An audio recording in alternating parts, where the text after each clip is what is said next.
CM योगी ने अंतर्राष्ट्रीय योग दिवस पर गोरखनाथ मंदिर में सामूहिक योगाभ्यास किया।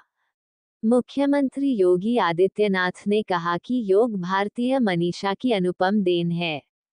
योग को लोक कल्याण का माध्यम बनाकर भारत ने विश्व कल्याण का मार्ग प्रशस्त किया।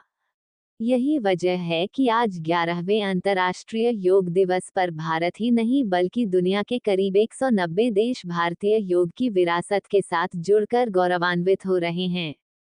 सीएम योगी 11वें अंतर्राष्ट्रीय योग दिवस पर शनिवार सुबह गोरखनाथ मंदिर में योगाभ्यास करने के पूर्व योग साधकों, प्रशिक्षुओं को संबोधित कर रहे थे। मुख्यमंत्री ने प्रदेशवासियों को अंतर्राष्ट्रीय योग दिवस की बधाई दी।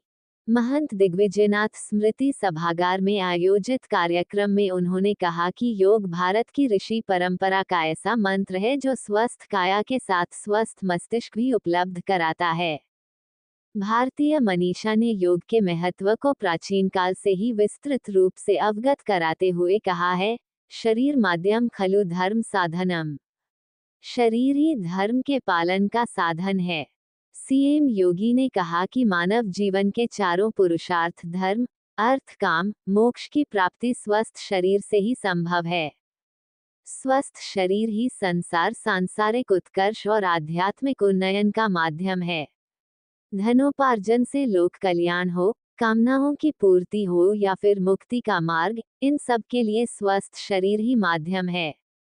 उन्होंने कहा कि धर्म पालन का साधन बनाने और चारों पुरुषार्थ की प्राप्ति के लिए शरीर को स्वस्थ रखने का कार्य योग से होता है। इसी योग को भारती ने लोक कल्याण का माध्यम बनाया और फिर इसके जरिए विश्व कल्याण का मार्ग भी प्रशस्त किया। दूसरी तरफ दोहराइए कटी चक्रासन।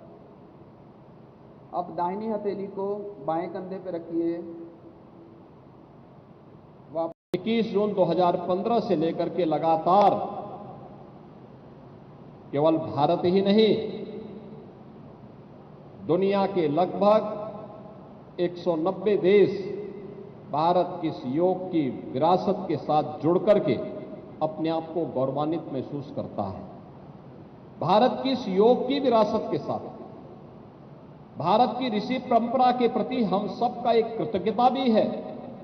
आने वाली पीढ़ी को अपनी विरासत से के साथ जोड़ने का एक प्रयास भी है और एक स्वस्थ शरीर के माध्यम से एक स्वस्थ मस्तिष्क की अवधारणा को साकार करने का भी एक अभिनव प्रयास है। क्योंकि भारतीय मनीषा तो इस बात को कहती है कि न तस्य रोगो न जरा न मृत्यु प्राप्तस्य योगाग्नि मयम शरीरम। यानी जिसके पास योगाग्नि से तपा हुआ शरीर प्राप्त हुआ है, योगमय शरीर प्राप्त हुआ है, उस व्यक्ति के लिए जरा यानी बुढ़ापा, मृत्यु, ये सभी उससे कोसों दूर भागते हैं।